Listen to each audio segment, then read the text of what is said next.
Hello, and welcome to Next Generation Behavioral Health. 10-minute tips for modernizing patient care.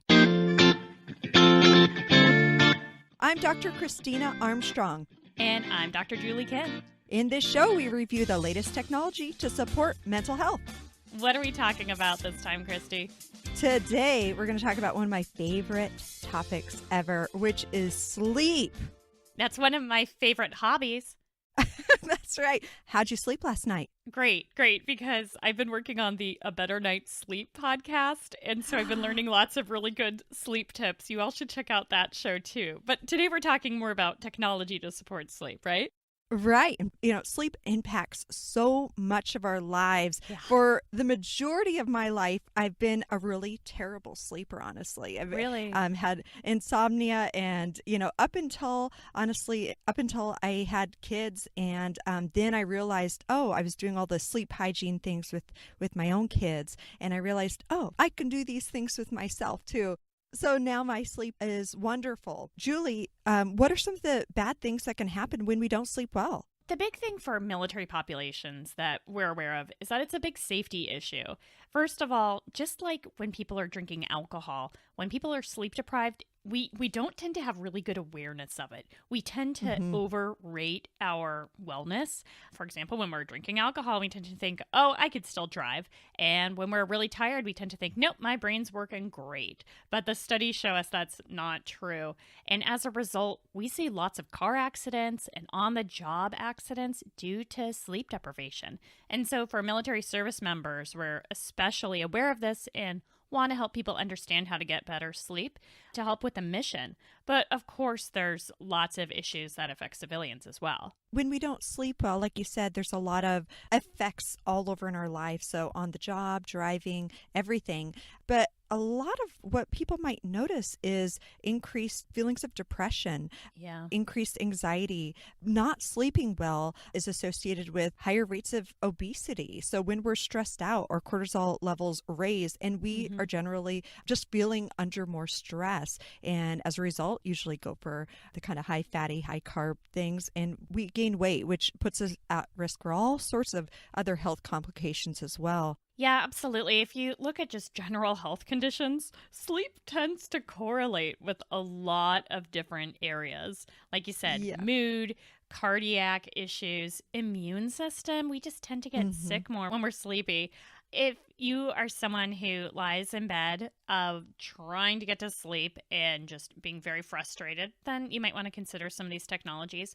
And if you're someone who, the moment your head hits the pillow, you fall asleep, there's possibility there that you're overly tired, and then that's why you're falling asleep so quickly. Did you know on average it takes about 10 to 15 minutes to fall asleep? That's a good sign. If you're lying in bed relaxing, it takes about 10 minutes, then you're doing okay. And we know that sleep problems affect a lot of people. So we know about a third of adults report some sort of insomnia symptoms, and 5 to 10% meet criteria for insomnia disorder. But the great news is there's really effective treatments for sleep problems. One of them is cognitive behavioral therapy for insomnia. There's just a ton of research to back it up.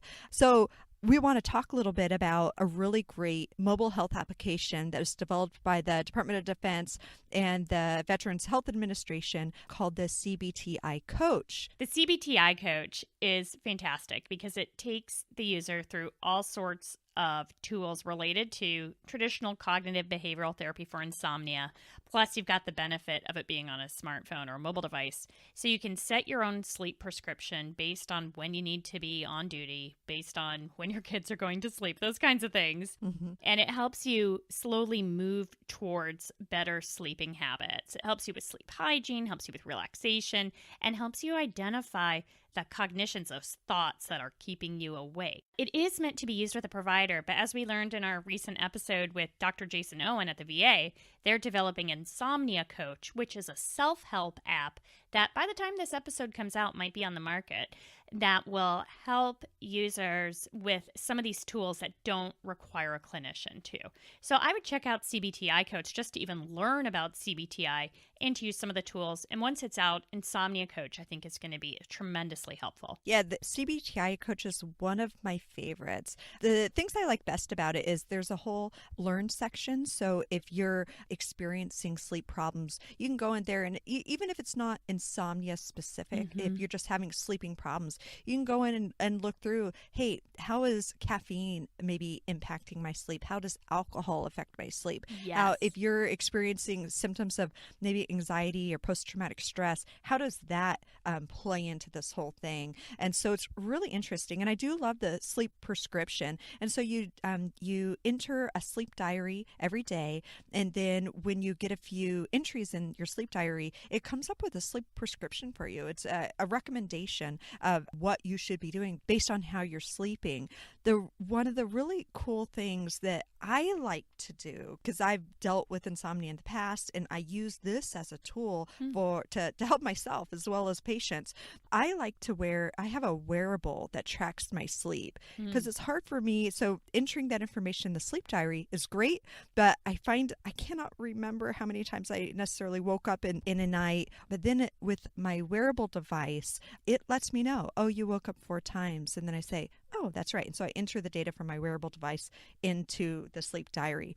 Ideally, that would all kind of flow smoothly together, and eventually it will. But for now, that's how I like to kind of step up the tech game for tracking sleep. And you make a good point that one size doesn't fit all. For some people, the CBTI Coach is going to be the tool that just unlocks better sleep. For other people, it could be in-person treatment. It could be podcasts. It could be other apps. And it could be paying attention to other disorders that are interfering with sleep, like PTSD and post-traumatic stress. Oh, speaking of PTSD, Julie, a common problem that comes along with PTSD is nightmares. Right. And so let's talk about a tool that was developed to help with those individuals that are diagnosed with PTSD and are experiencing nightmares. Best treatment these days for nightmares specifically is imagery rehearsal therapy for nightmares. Prolonged exposure is one of the best treatments for PTSD, but for patients who really just want to focus on the nightmares specifically, either they're due to a specific trauma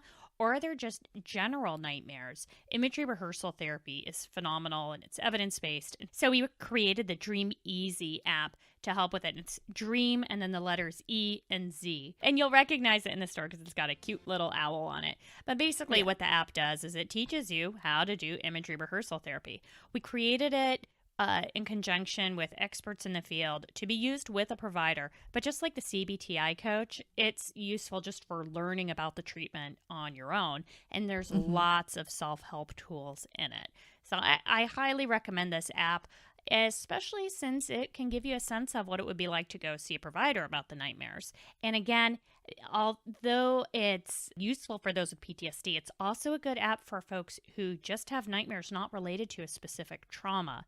The treatment's good, and the app itself is very easy to use. Some things I really love about this is that all those tools, the recording, all the information on how to do it, step by step, is all in the app. Also, I really love that you can record those nightmare experiences in the app, and then all your data is safe and secure within the app and is not just going to be, uploaded into the cloud when you connect your device to your computer. So that's, I love all that DoD and VA apps take that extra special precaution to secure the information that's inside of it. A thing I like about it is that it doesn't have you jump right into nightmares. You start practicing the tools with really innocuous, easy little exercises and then learn the skill, and then you apply that to your nightmares. I learned a lot just from testing out this app.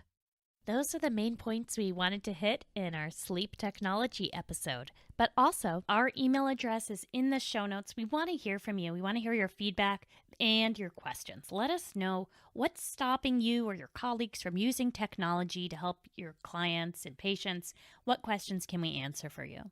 Thank you for joining us today on Next Generation Behavioral Health and learning about sleep technology tools to support you and your patients. You can connect with us on Facebook and Twitter at Military Health. Next Generation Behavioral Health is produced by the Defense Health Agency.